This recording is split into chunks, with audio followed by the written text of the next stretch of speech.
Okay, so this is for the wash beams, the 9 wash beams here. Let's do this exercise for the spots. To do it again, refresh our memory. Let's draw the lighting plan again.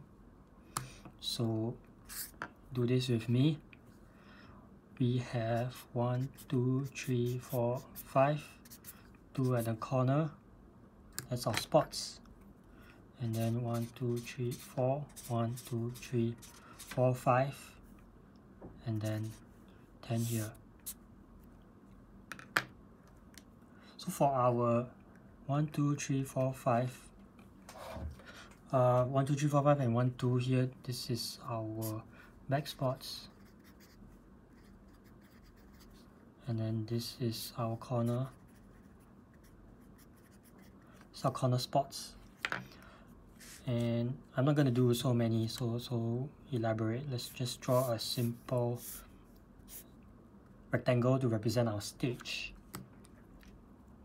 And 1, 2, 3, 4, 5.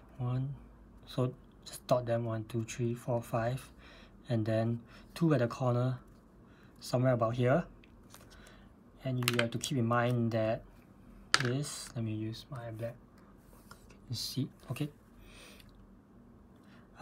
So this is my stage. I'll probably have like one singer here, and then I 1, 2, 3, 4, 5, 6, something like that.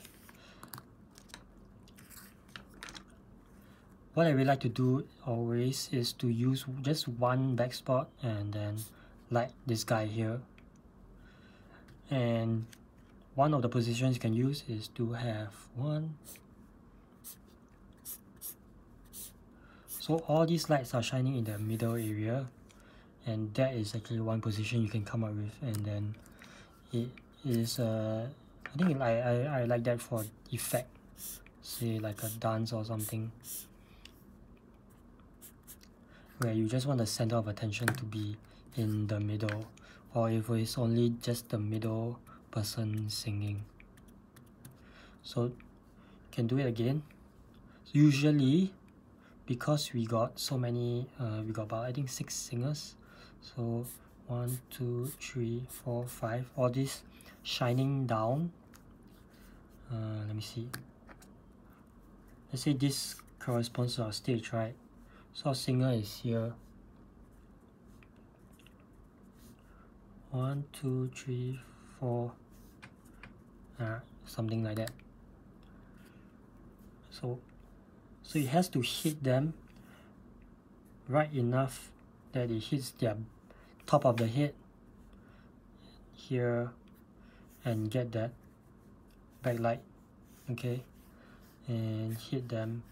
So we'll have another one guy here, one guy here, one guy, yep. So the beams kind of affect how the overall look also. And then these 2 at the corner here, I also like to have them shine towards the center, because the center person always gets a lot of that camera attention and it will look good on camera. Let's do it again.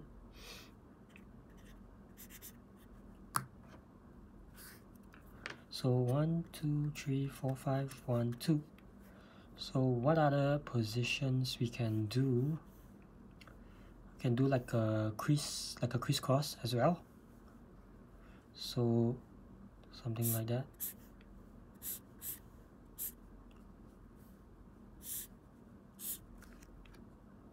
Yeah. So this is different from the other 2. It's more interesting. You can sort of do this exercise and train yourself to imagine how the light will fall here and there. Another one. So I usually like to keep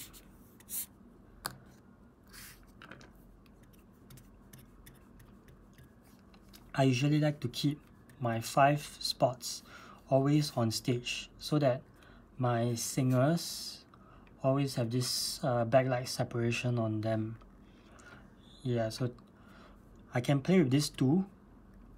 These two corner spots can fly out, not literally fly, but they can point outside to the audience on the wall and create some effects on the wall, or they can cross in this way. So they can start from here, and then as they fan out outwards to the opposing the other side wall, the wall on the other side, and then it can come back, kind of thing. So yeah, that's one way to think about it. So let me draw my human.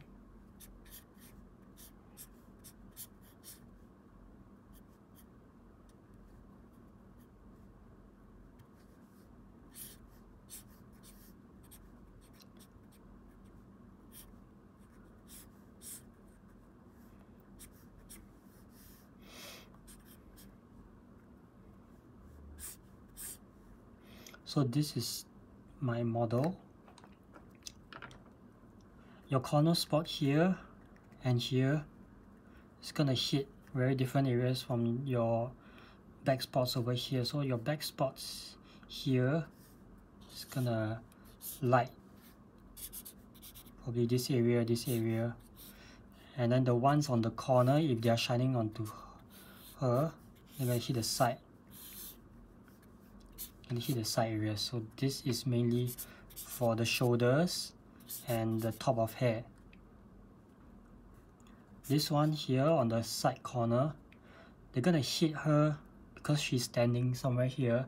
They're gonna hit her from the side and then go into the face. So if you're getting weird coloring on the face because your light is blue, that's because your light is on the corner here, shining on the side of her face.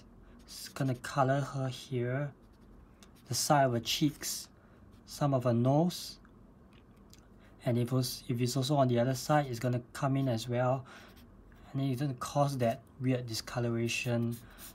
If your color is magenta, cyan, blue, that kind of weird color, or yeah, so I would advise keeping these two as orange CTO, something within the skin tones, maybe not red is too strong and saturated, or just keep them away, move them in the outside direction, because they are at a position where shining them here is going to hit everyone, and when they appear on camera it will look something like this. Okay, so I might as well talk about our front of house, since we have our model with us. We have our front of house, 1, 2, do it here. 1, 2, 3, 4, 5, 6, 7, 8, 9, 10. I'm gonna call another model come here.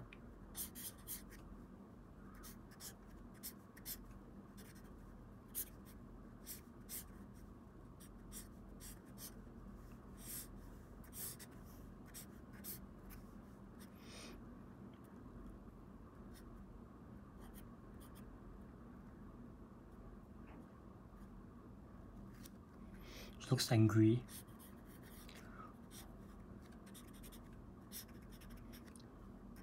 Some earring. Okay. Alright. So maybe she's wearing a long skirt or something. I don't know. Okay, then let's talk about face light here. Remember how your corner spots affects this area of her face. It's gonna color here, whereas if I use this light here and this light here, I'm coming in to shine on her in the center, where the light is gonna come here. Let me use my red marker. Okay, I'll use my red marker here. It's gonna come in and cover the, let's say this one, left side. I color my whole left side of the face, the hole here, and then I'm going to leave a shadow on the right side, a very deep and contrasting shadow on the right side. So it really depends on the effect that you want. Ideally, if you want a very smooth neutral position is here from the center. You shine the light on, you're gonna get a shadow just below the cheek, below the jaw here, and then just a bit of shadow here below the lips, below the nose, and yep, it shapes the face in that way. When, yeah, as I said before, if you use this wash beams here to light the face, they're gonna cause a very different effect. Let me do it over here. Color the top of her forehead, the top of her nose, the top of her cheeks, and it gives you that very deep, dark eyes, like a, I don't know what you call it, raccoon eyes. Yeah, raccoon eyes. Another thing to point out is that when people come down to the below the stage to talk, they're surely gonna get this, man. There's no way around this, because this face light is at a certain height, it's at a certain angle. The higher you go, the higher the angle. Okay, gonna point our light. Is this a light? I don't know if you can tell if this is a light. The higher the light angle you go, the deeper the shadow is gonna make. Alright, you're gonna look like a ghost or some kind of zombie. You just point the light even higher and higher until it gets to the point that you just have these very deep shadows all around. As you point down, ideally it's at a 45-degree angle, and you really get that nice jaw shadow here and along the neck. If you want it to be one side in the shadow, we use this ones here to cause one angle of light coming from one side to light one area brighter than the other and cause a deeper shadow here. It's for effect. Alright, not so much for broadcast, but we don't broadcast, so who cares? Okay, so let me see. That's about it for now.